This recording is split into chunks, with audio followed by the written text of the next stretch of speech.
with The Green Wars of Geopolitical Metabolism and Extractivism by Erik and Philippe, who will not be here today. Followed by this, we will have Biodiversity Conservation under Armed Neoliberalism and Green Extractivism by the lovely Jane K. Feeney. Following this, because they are mapping extractive aggressions, the case of the Iberian Mining Observatory. So this is kind of maybe not the launch, but a greater announcement for a general and important participatory project in terms of how you can look at some of the mining maps and conflicts. So that's why I say it's better, and we'll hear more about that. By the lovely Nick Völker at MiningWatch Portugal and Joám Evans Bim from, I'm not even going to try to say that, but we look forward to this. And then we have finally Making Green Coca and Post-Conflict Côte d'Ivoire by Jacobo Grajales and Oscar Toukpo. And again, lovely scholars and people I really look forward to seeing. So let's get this started. Let's not waste any time. Erik, you're up. Thank you, Xander, and thanks to the entire Exalt team for this excellent conference. Greetings to you all. It is a great pleasure and honor to be here. My name is Erik Post. I'm pursuing a PhD in geography at the University of British Columbia. Today, I will present on a paper that I've been working on with my supervisor, Philippe Billon, who unfortunately had conflicting commitments and could not be with us. This study examines relations between mainstream contemporary geopolitics and the proliferation of conventional and green extractivisms in what we call a Green War geopolitical era, as distinct from the War on Terror or Cold War. This framing synthesizes three interrelated dimensions that give rise to a reconfiguration of the extractivist geopolitical metabolism that motivates a perpetual everywhere war against the poorer and non-human natures to securitize flows of energy and materials, as well as ecological sinks and reserves. In the remainder of this presentation, I will discuss the contributions we seek to make to political ecology, as well as the proposed analytical framework for the Green War, especially the notion of geopolitical metabolism. Next, I will briefly outline what we consider the three major dimensions of the Green War and the tendencies that comprise them. I will not delve into any depth regarding these for the sake of keeping within the designated time, but I gladly expand on them during the discussion. With this paper, we seek to make two contributions to political ecology and green extractivism scholarship. First, we engage recent geopolitical, political geography, and political ecology scholarship to formulate an overarching conceptual framing that Bücher and Fletcher identify as necessary for elucidating the new 21st century Realpolitik of the centrality of violence and conflict and their integrated socio-ecological manifestations and effects. Second, the novel concept of geopolitical metabolism advances the analytical toolkit of the promising framework of geopolitical ecology and responds to calls by Massé and Margulis to develop richer understandings of how geopolitical strategy moves outwards from recognized seats of formal power, reconfiguring human-environment relations. The concept of social metabolism indicates that capitalist reproduction requires the ever-increasing appropriation of flows of energy and materials, as well as the excretion of wastes into ecologies that become sacrifice zones. Capitalist political economy thus requires the constant colonization of non-human natures. States are central mediating forces in the social metabolism, deploying so-called geopower to make non-human natures accessible, legible, knowable, and usable to capital. The modern state form developed in significant part by centralizing and honing such geomanagerial capacities. This recursive dynamic between resource-making and state-making projects created variegated and messy territories that co-evolved with specific forms of geopower and the unfolding of the capitalist world system and its associated geopolitics. Importantly, geopolitics does not unfold between discrete and internally coherent states that rationally pursue a singular strategy, but rather through fundamentally relational entities that interpenetrate one another at multiple scales and engage in both competition and cooperation.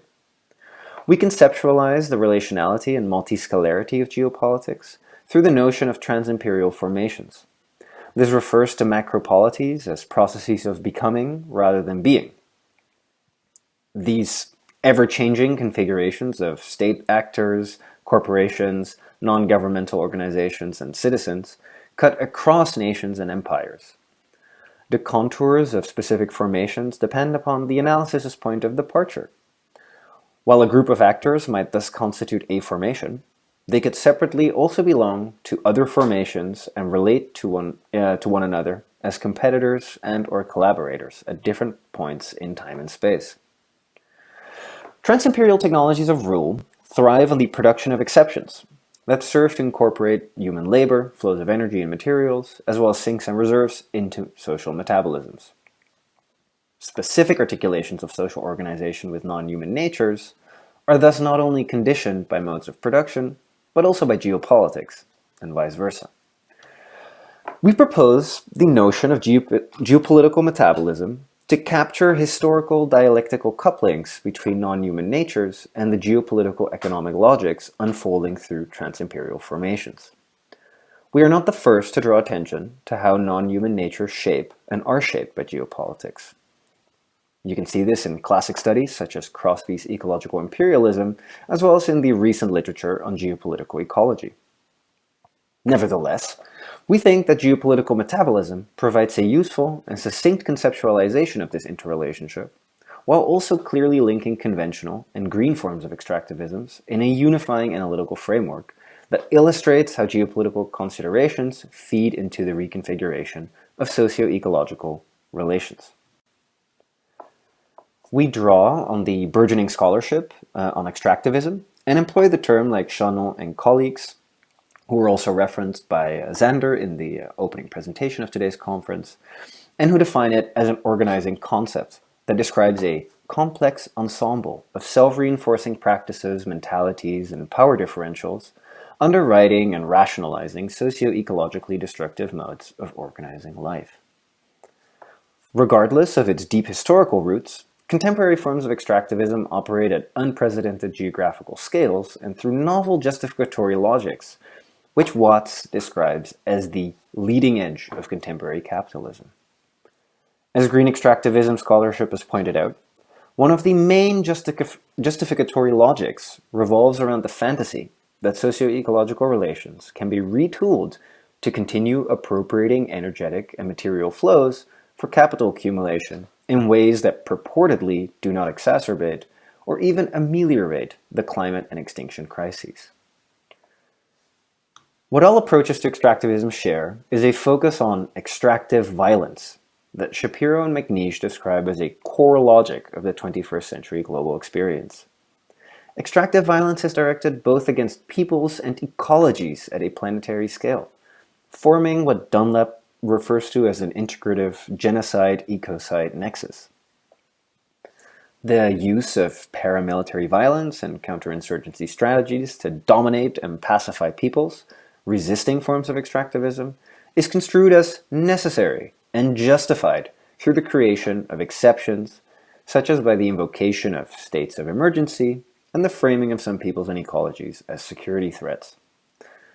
In the next slides, I will briefly outline the dimensions of the Green War and the tendencies that characterize them as we see it. But I won't delve into any detail. The first dimension concerns increasing geostrategic and geopolitical economic competition between transimperial formations and a concomitant reconfiguration of the geopolitical metabolism. The three tendencies that comprise this dimension include the continued centrality of Chinese manufacturing to the global economy and the geopolitical metabolism, its Belt and Road Initiative, and so-called South-South neo-dependencies, as well as intensifying geostrategic competition in the Asia-Pacific or Indo-Pacific region. Second, there's the US defeat in the Forever Wars, as well as increasing Sino-Russian cooperation and the formation of what some call unofficial alliance. And thirdly, there's the nakedly imperial Russian invasion of Ukraine, the subsequent imposition of unprecedented financial and trade sanctions, the evolution of the conflict into a proxy war between NATO and Russia, and the EU's new and security-oriented geopolitical posture. The second dimension consists of three tendencies that fuel competition to dominate the green capitalist political economy and depend on green extractivism and militarization. These include the various state-led proposals for net green transitions that are framed in explicitly geopolitical terms. This includes the EU Green Deal, Beijing's Global Ecological Civilization, and the Biden administration's Build Back Better for the World framework. Central to these green visions is renewable energy generation and technology, which not only spurs geopolitical and economic competition, but also massively expands the extraction of so-called green materials. Emissions and biodiversity offsetting are also seen as key to achieving the net in these transitions, with net zero emissions and biodiversity loss projects increasingly executed in a militarized fashion. Such projects also often serve as cover for states to assert sovereignty over large tracts of terrestrial and maritime spaces in which extractive activities can take place. The third dimension we identify is the global push to secure supply chains, encompassing the following three tendencies. Firstly, rekindled anxieties over disruptions in global production networks due to the ongoing US-China trade war, the effects of the pandemic, climate change dislocation, and more recently, the geopolitical economic fragmentation triggered by the Russian invasion of Ukraine. Secondly, the onshoring, reshoring, nearshoring, and friendshoring of manufacturing capacity for technologies that are considered crucial to the green transition and contemporary military capabilities, such as semiconductors, lithium-ion batteries, and electrified vehicles. And finally and lastly, there's the securitization of the entire multidimensional supply chain for such technologies, including through geopolitical strategies that aim to ensure the uninterrupted supply of so-called critical raw materials. Now, let me take the last minute to conclude by reiterating that the green extractivisms characterizing the contemporary geopolitical era are not saving the planet, but instead waging a war on the poor and non-human natures. Critiques of green extractivisms, such as those we've seen at today's conference, are therefore a key task in bringing about a more peaceful, healthy, just, and ecologically flourishing world. These were the references cited in the previous slides and in my presentation. Thank you sincerely for your attention. I look forward to my colleagues' presentations and the ensuing discussions. Thanks again. Erik, thanks so much for sticking to time perfectly. All right. Yeah, great work. Thanks for showing this. I'm sure we'll have some lovely Q&As later. All right, Jane, let's get into biodiversity conservation under armed neoliberalism. You're up. Thanks so much to Judith and Xander and Sophia for organizing this brilliant conference. So today I'm going to be talking about biodiversity conservation under armed neoliberalism and green extractivism. And this is based on my PhD research undertaken at Trinity College Dublin. I've since finished and moved on from Trinity, and nowadays I'm working as an independent researcher and communications consultant. So if you don't mind, I'm going to be switching off my camera for the remainder of this presentation. I unfortunately came down with COVID this week, so yeah, so excuse me while I continue. Okay, so Colombia is the second most biodiverse country in the world. This is thanks to the amazing diversity of ecosystems from the Amazon rainforest to the Andes mountain range, with the abundant water supply, river systems, and natural resources. Colombia is also, however, the most dangerous country in the world for environmental and human rights defenders. So 145 human rights defenders were sadly murdered in Colombia last year, according to official reports, and many more are threatened, attacked, and forcibly disappeared. So I recently reconnected with over video call with some members of the activist group Rios Vivos Santander, who I first met during fieldwork in 2018. And this is a quote from Claudia, who says that the mining energy economic model of this country is promoting models of death for the territories, and stripping us of the only source of survival that we have, which is the water, the rivers, and the fertile lands that we used to have. And the women of Rios Vivos that I spoke to have recently been in lockdown for days last month, not because of COVID-19, but because of an armed strike imposed by the Gulf Clan drug cartel across 10 of Colombia's 32 departments. And environmental activists have been targeted by paramilitary groups and drug cartels such as the Gulf Clan for resisting extractive projects such as mining, hydroelectric dams, and most recently fracking. And as a megadiverse country, Colombia has important environmental protections laid out in the 1991 Constitution and the 1993 General Environmental Law. And it has a prominent place on the international environmental stage. In 2012, it passed national biodiversity offsetting legislation, or environmental offsetting legislation. And its offsets are being promoted by the government as the engine of a new sustainable development model for the country. Biodiversity offsets are, or at least should be, the last step in the mitigation hierarchy. They aim to compensate for the loss of biodiversity as a result of projects such as roads, energy, and extractive projects by conserving or restoring biodiversity of equivalent value elsewhere, ideally as close to the site of impact as possible.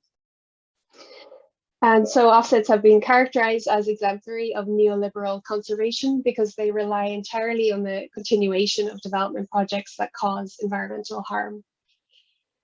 So I was interested to understand the implications of the expansion of offsetting in a country such as Colombia with a history of violence, colonialism, and extractivism, and undergoing post-conflict peace-building challenges following a peace deal in 2016 between the government and the FARC. And through this research, I wanted to explore how these processes of conflict, peace, extractivism, and neoliberal conservation intersect. To do this, I went to Santander and looking at the Sogamoso Dam, also known as Hidrosogamoso, which is the fourth largest hydroelectric dam in Colombia, located on the Sogamoso River in the department of Santander. The dam started operating in 2015 and flooded an area of 7,000 hectares to create the reservoir. To compensate for the loss of forests, environmental offsets were implemented between 2011 and 2018. A total of 8,000 hectares of degraded land that was reforested or restored, divided between the buffer zone surrounding the reservoir and also within a national park called La Serranía de los Yarigues. And this involved the purchase of properties within the park. So the project brought up socio-environmental conflicts, not only at the impact site, so at the dam, but also within the offset site in the park. And there are parallels in terms of the impacts on livelihoods, displacement, lack of effective consultation processes, and inadequate compensation to affected communities, as well as some different manifestations of direct structural and cultural violence. And so in Colombia, the evolution of different phases of extractivism and neoliberalism has been intertwined with war, where the state and paramilitary forces act at the service of national and transnational capital, and that's a quote from Auslander. The Hidrosogamoso project contains elements of both the classic form of extractivism linked to a neoliberal strategy, as well as contemporary neo-extractivism following the typologies put forward by Gudinas. And so the project was given the go-ahead when the developer, Isagen, was still a majority state-owned company, justified on the grounds of employment opportunities would bring to Santander and the energy security would provide for Colombia. So it was similar to the neo-extractivist projects promoted under progressive Latin American governments that justify the extraction of natural resources for the sake of progress. But the dam had only been in operation for 1 year when Isahen was privatized, bought by Canadian multinational Brookfield Asset Management. And over time, there's been a progressive simplification and increasing flexibility of environmental licensing procedures for extractive projects in Colombia to encourage foreign investment. And so the policy reforms to incentivize foreign investment and the privatization of Isahen, one of the most important national energy companies, reflect the neoliberal strategy adopted by Colombia's right-wing government and the economic model that sustains Colombia's political system has been termed armed neoliberalism. And this refers to the commercialization and transnationalization of natural assets and resources under increasing control of corporations, and as well as the use of military tactics and repressive policies towards the criminalization of protest. And so these characteristics can be seen in the repression and assassination of indigenous and campesino leaders in rural areas, and also in the military and paramilitary deployment in response to popular protest in urban areas. And in terms of the Yarigues environmental offset project, there were reports from interviewees and from an independent audit of the project of a coercive approach towards the local population living within and along the perimeter of the national park. Following the privatization of Isahen, funds were reallocated from ongoing maintenance and monitoring of the ecosystem restoration sites to the hiring of private security to protect the national park. And so this kind of, I argue, has different elements of green extractivism. So on the one hand, the kind of clean energy or so-called clean energy of the hydroelectric dam, but also green extractivism in terms of conservation and offsets. The incidents that happen in places like Santander, threats against leaders, are often justified away in national and international media as local complexities, illegal groups. And so I think the extractivism literature and the work of everyone here brings to light how these are embedded in global processes and supply chains. So for example, Brookfield Asset Management owns a total of 229 hydroelectric plants in Central and South America and manages over $700 billion in assets around the world. And also, the Hidrosogamoso Dam has been registered under the Clean Development Mechanism, which itself is an offset scheme, a carbon offset scheme that allows developed countries to offset their emissions by funding so-called clean energy projects. And so this is just an example of the layers of offsetting that occur across scales. And so just to finish up, this Sunday, the elections take place in Colombia, and leftist candidate Gustavo Petro is running alongside vice presidential candidate Francia Marquez, who is an Afro-Colombian environmental activist herself. They're running up against Rodolfo Hernandez, a businessman who's being described as the Colombian Trump. So it will be interesting to see what happens, but I think whatever the outcome, the amount of support that Petro and Marquez have received signals a shift, and I'd like to think provides hope for the protection of human rights defenders in the country going forward. And I'll leave it there. Thanks very much for listening and look forward to the Q&A. All right, excellent. I'm loving this timekeeping. Well done. And Jane, thanks so much for presenting that. It looks super interesting, especially given the conditions you are struggling with right now, and you did it gracefully. So thank you. All right, let's turn to Iberia. Let's learn about the mapping extractive aggressions with Joám. Hi, Alexander. Hi, everyone. It's really a pleasure to be here. And I'll be actually presenting a kind of beta version, a test version of a project which was launched in public just the test site was launched just a month and a half ago, and we're aiming at launching the full version in a couple of months, and that will also include full English translation. So for those of you, please endure with me today with the Spanish, but the final version in a couple of months will also be in English. So I hope this can be a useful tool, and I'll just present this project that several community groups and NGOs in Spain and Portugal are working on. And to start with, I'll just give you some of the background on why this has been done. So basically, the Iberian Mining Observatory is a mapping project. It's a database which collects social and environmental infringements, worst practices by mining companies in Spain and Portugal. Now, the reason for this is this growing cognitive dissonance between the discourses of green mining, sustainable mining, 21st century mining, and the reality that most of our groups are seeing on the ground, which is really very different.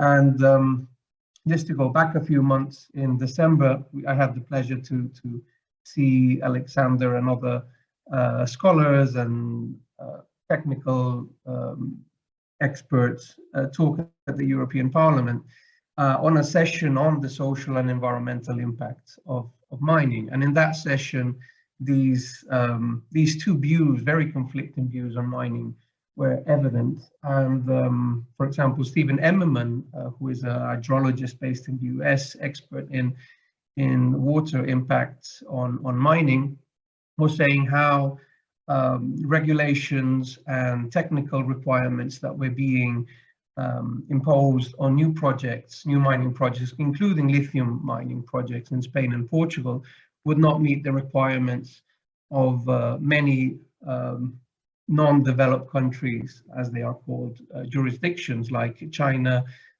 Chile, or even Brazil.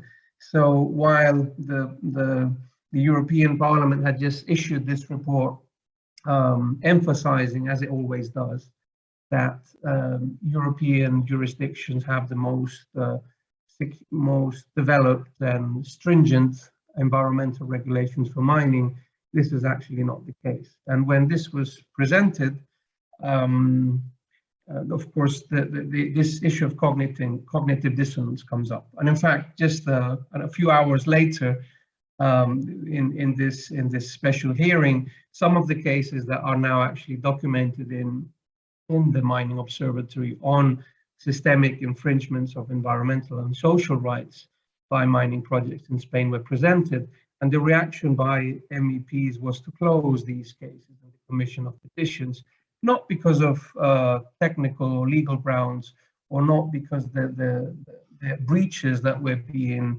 exposed by local communities were not well documented, but under this discourse of the need for mining and minerals for the green transition and so on and so forth, even if many of these mines are actually targeting minerals that have nothing to do with the green transition, so-called green transition. So anyway, this is just to give you that idea that one of the important points that we thought this would be possible, this would be important, is to help challenge that narrative and show through well-documented cases which are systemically presented how the level of infringement and the level of bad practices in the industry is really huge. And this really is an important tool to create and address and help advance a narrative that challenges this idea that wherever mining is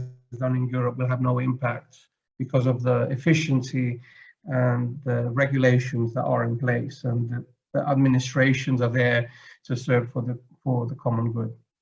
So anyway, just to now navigate you a little bit around this site. Currently, there are just, this public version of the site only has 12 cases. We've now documented 25 cases which are ready and will be released in a couple of weeks perhaps. And then we're aiming at having at least 100 cases in Spain and Portugal by the end of the year or by October. And then we have a wish list of around 500 or 600 cases of individual mines in Spain and Portugal that would probably deserve being included. So there's a lot of work to be done. And basically, to illustrate this, I'm just going to go through one or two cases to show you what kind of information is going to be here. This is a tool which is being developed mainly by activists, by local movements, but I think it's also a tool that can be relevant for, I guess, most of the participants that are here as researchers, because while the goal of this is not to create a database to serve research, it can be a database that also serves research, because this issue of infringements by the mining sector is really, as we're seeing in all the discussions today, under-researched in many ways. So just to give you some cases and to show how each of the cases are presented, this is the El Feixolín coal mine. It was a mine that was closed a few years ago, and it was notorious because it was completely illegal. It was in Natura 2000 area. It had no permits. And just to walk you through this case, first thing you see this color code. So for example, this symbol here means a mine that is no longer active, it's not in operation. And then you see three icons. One is for four icons, sorry. One is related to environmental infringements. The other one is relating to permit infringements in terms of permits. And this also includes usually corruption in relation to how mines were permitted, or how lack of inspections or lack of adequate compliance with environmental impact assessment requirements. Another aspect is civil rights issue, and this includes all the way from access to, or rather breaches of access to public information, which is always critical, breaches in terms of public participation, like not subjecting a project to environmental impact assessment, which happens in many cases, believe it or not, or all the scope of soft counterinsurgency, social engineering, which are some of the issues we've also been hearing or will be hearing today, and also attacks. Of course, within this soft counterinsurgency, some of these cases are manifested in overt violence, and El Feixolín is actually one of them. And then also issues related to labor rights. So, of course, this we also thought was important, because many of these mines that have another of the discourses, particularly in peripheral areas, is that they're going to create jobs. And that's another part of that narrative. And in the meantime, we see how these companies are usually in the front line of breaches of basic labor rights of workers. So anyway, this has, these are the icons, and this is also a color code. So red would be a lot of infringements. Orange is an intermediate one, and then we have a yellow. So that's in terms of how many infringements in the different categories. For each mine, you have the legal permits, so it can be identified. Minerals, in this case, coal, the history of ownership of the company with a timeline, and then we go into each of the categories of infringement. So within environmental infringements, we have water pollution, soil pollution, impact on cultural heritage, impact on Natura 2000 areas. Another set of categories would be acid mine drainage, impacts on human health, a number of these. And all of these have to be well documented with references. I have to say the cases we have online now don't have the links, because it's just a test site at the moment, but the ones we have in the database too. So bear with me. This is just an example. Again, in terms of breaches regarding permits and environmental impact assessment or restoration plans, issues related with breaches of environmental impact assessments, which are very, very common and have to do with the lack of oversight of public administrations, issues with lack of restoration after mines are closed, issues with financial guarantees, which are imposed by the administrations to cover restoration costs, and that are usually then turn up to be too small or insignificant to actually cover the costs, which then means in the long run, and we see this in really dozens of cases, how the environmental liabilities are then externalized, because it's society and governments with public money that then have to come in to clean up the mess that mining companies leave behind. And some people would argue, well, this was with old mines, but this is actually happening now with mines that were initiated in the early 2000s and that are now closing down. And we're now finding out that the guarantees that were established are just insignificant in terms of the millions of euros necessary to cover the damage. And now we see all this European funds being used to clean up this mess. Also, civil rights and soft counterinsurgency. In this case, for example, in the Taishuling, the movement to really contest the impacts that this mine was having was started by one person, which eventually grew to a wider group. I have to say that this platform, this mapping project, does not document resistance. That's for a number of reasons. We can maybe go into them in the debate, but it does document attacks. So, for example, with this case, you see, in the English version, you'll have translation for these, but these are graffiti in one of the greenies' homes. We see "careful with your family," "son of a bitch" painted in his horse or some of the cattle he had, you know, "Greenie, we're gonna break your legs," whatever. So these are some of the cases of actual, and this is in the 2000s, so it's not, we're not talking long ago. But you see the general idea of this the website. Now, the idea of this website is also that it serves as an early warning system that allows individuals or groups which are not necessarily participating in the project to bring cases to the observatory.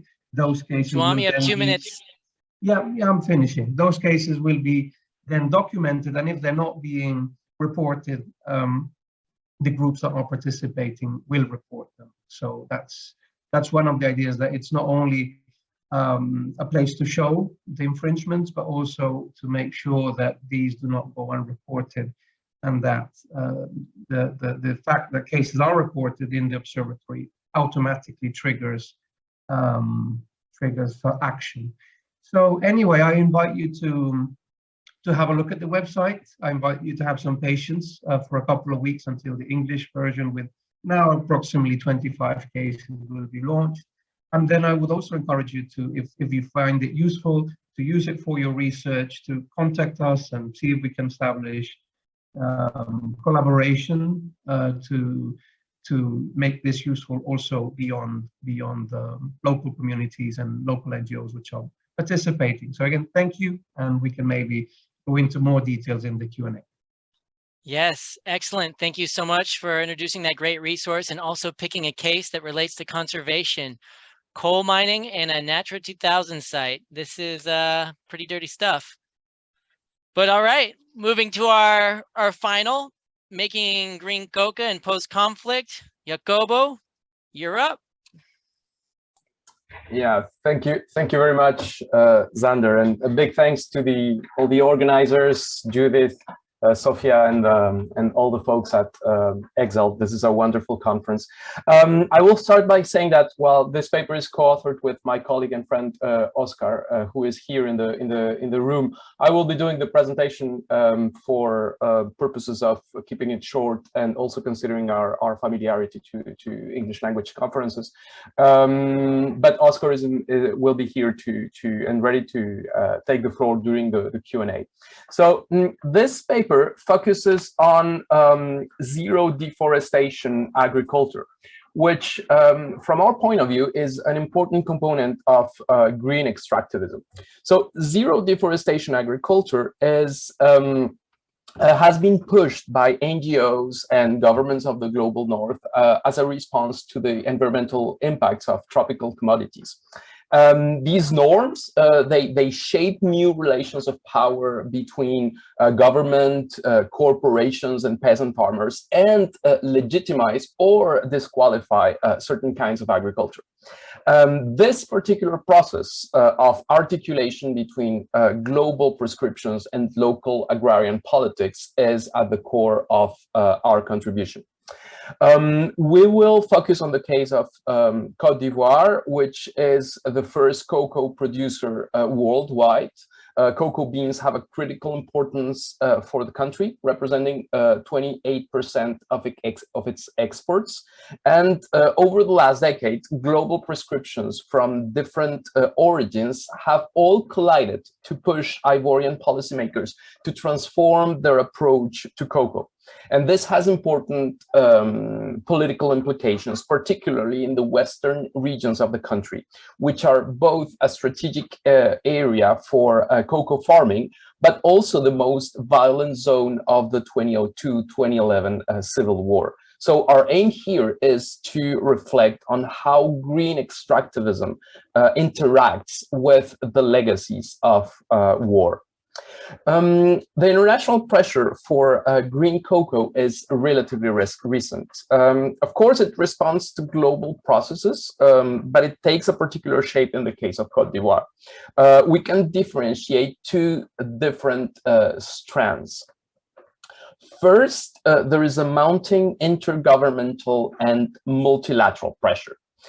This is embodied in the RED+ process and the negotiation of a voluntary partnership agreement, or VPA, with the EU. Even if they do not target specifically cocoa, they are focused on deforestation and logging. These two processes were launched in 2011 and 2013, respectively, and for a while they were not considered as highly political topics, like in many other countries. But they had two political effects. First, they created a new stream of data on deforestation. There were several studies made from 2016 showing that cocoa was the first driver of deforestation in the country. They also suggested that the economic stakes were huge. Now, most experts estimate that cocoa from gazetted forest, which is supposed to be illegal, represents between 30 and 40% of the Ivorian production and export. The second effect of these multilateral and intergovernmental forms of pressure was that they contributed to create new multi-stakeholder arenas and to structure and strengthen policy networks around the issue of deforestation. They created opportunities for the professionalization of home-ground activism, as well as a growing collaboration between Ivorian and international NGOs. And they also encourage donor coordination with networks of experts working in different aid agencies, bringing the subject of deforestation to the political level in the wake of COP 2021, particularly. The second strand of international pressure concerns the global cocoa business. Since the early 2000s, various international NGOs have mounted campaigns on tropical produces value chains. The most recent example of this was a campaign by Mighty Earth, launched in September 2017 and aimed at demonstrating the intimate link between cocoa farming and deforestation, both in Côte d'Ivoire and Ghana. This pressure was reinforced by a very broad mobilization in Europe in favor of a binding regulation against imported deforestation.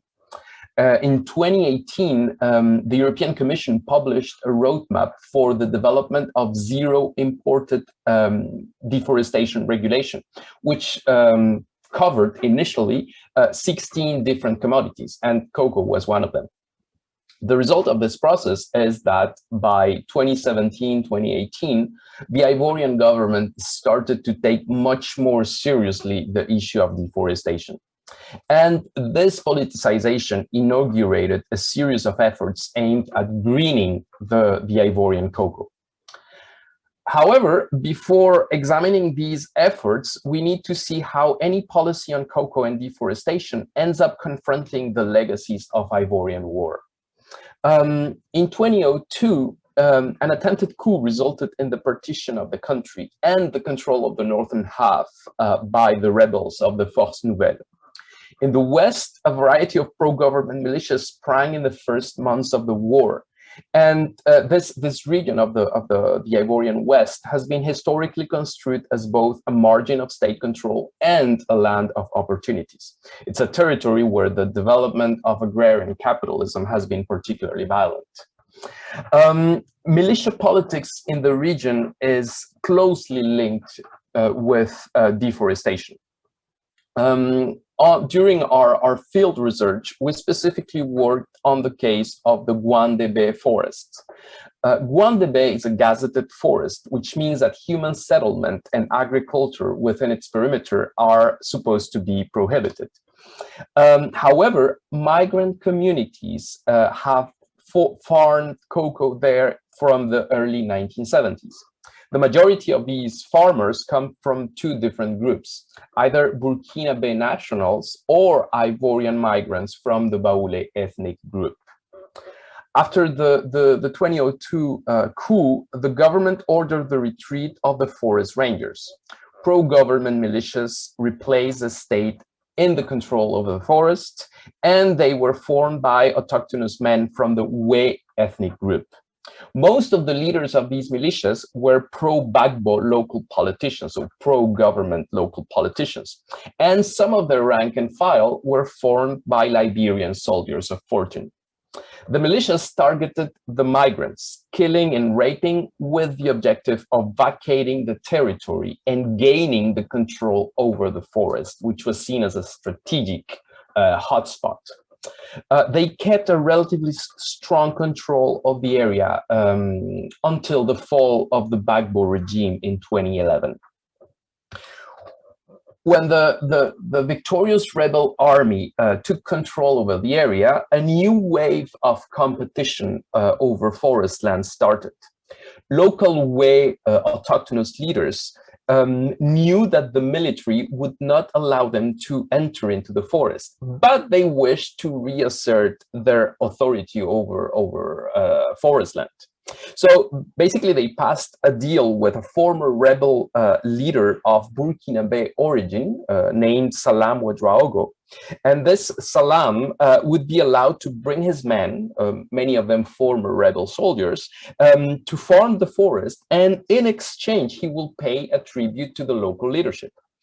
The local leadership's objective was not only economic, it was also political, because deploying these farmers, these Burkinabe farmers, was a way of countering the influence of another group, which was seen as much more of a threat for the West supremacy. And this group were the Baoulé settlers. These Baoulé settlers, they are Ivorian citizens, and they have a stronger claim over land, and they enjoy clientelistic networks inside the state. In short, there was a competition for the forest between Burkinabe farmers sponsored by the Wé leaders on the one hand and Baoulé settlers on the other. And this competition caused rampant deforestation that we managed to trace using GIS data crossed with interviews with local informants. In this screen, there are some of the maps that we generated, where you see that there is a huge difference between deforestation during the war, so 2001-2010 period, and after the war, the 2011-2020 period. By 2020, less than 15% of the cover tree subsisted. The crisis reached a climax in 2017 There was a violent fight in the forest and attacks from Houé militias against migrant communities in neighboring villages. And around 10,000 people were forcibly displaced. And the crisis could only be contained by a deployment of the army and the intermediation of several ministers and customary authorities. So what is the impact of this very complicated legacy over the implementation of environmental policies today? The government has faced a trade-off between environmental compliance, economic interests, and stability. And this trade-off is embodied in a specific policy instrument, which is called agroforests. Agroforests were introduced in the legislation in 2019 as a response to the conundrum represented by occupied forests. They are deemed to be these agroforests, they are deemed to be heavily degraded forests with a considerable amount of human settlement that need to be managed in a way that balances forest restoration, stability, and human rights. And in these agroforests, the government is expected to distribute plots for farming to a selected group of farmers, and selected is very important, favor the resettlement of other farmers, and set aside a portion of the forest for reforestation. Agroforests are heavily supported by the World Bank, who hopes to be able to bring international cocoa traders in public-private partnerships. In March 2021, the Forest Ministry and the President of the regional government announced the creation of an agroforest in Guande Bay. It's of course too early to evaluate the effects of the policy, but the announcements that had been made clear how it interacts with the political and the ethnic cleavages.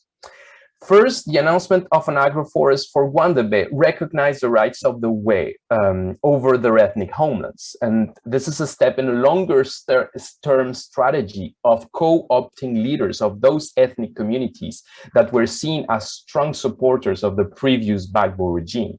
This has been Jacobo. Okay, don't worry. This has been well understood by Houé political organizations. The Houé Alliance, which is an organization of former militia members, has now embraced an environmental discourse. They strive to recast their image as wardens of the forest and put forth a spiritual rather than simply economic link to forest land.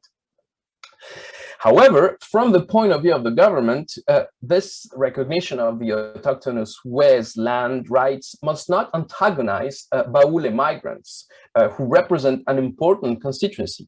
And as such, their rights over the land are interpreted not in ethnic terms, but in legal terms. So they are Ivorian citizens and cannot be denied the fruit of their work on ethnic lands.